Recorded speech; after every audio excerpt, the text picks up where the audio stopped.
Video तुम्ही पाहिला, हा व्हिडिओ पंजाब मधल्या तरन तारण या ठिकाणचं असल्याचं सांगितलं जातं आणि एका लग्नामध्ये 8.5 कोटी रुपये उधळले असल्याचं सांगितलं जातं। आता पंजाबी लग्न आणि त्या पंजाबी लग्नामध्ये धूमधडाका, डीजे आणि पैशांची अशी बारिश ही निश्चितच नेहमीच बघायला मिळतात। पण हे 8.5 कोटी रुपये केवळ नवरीच्या एंट्रीवरती उधळण्यात आल्याचं सांगितलं जातं।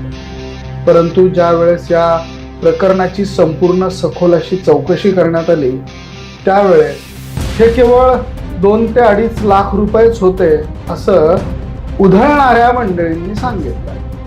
आता डॉलर्समध्ये नोटा उधळल्या गेल्यात। एका डॉलरची किंमत भारतीय रुपयांमध्ये 80 ते 90 रुपयांच्या दरम्यान आहे। अशा $500 नोटा, $100 नोटा ह्या जर का उधळल्या जात असतील तर ते किती पैसे होऊ शकतात याचा अंदाज तुम्ही निश्चितच लावू शकता।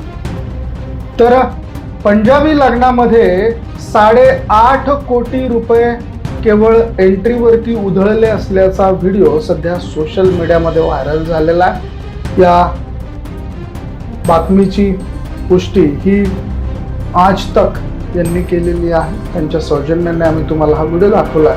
पण आता इतका मोठा खर्च हा लग्नामध्ये करणं योग्य आहे की अयोग्य आहे, तुम्हाला काय वाटतं? कमेंटमध्ये अवश्य नोंद करा। व्हिडिओ तुम्हाला आवडला असेल तर शेअर जरूर करा।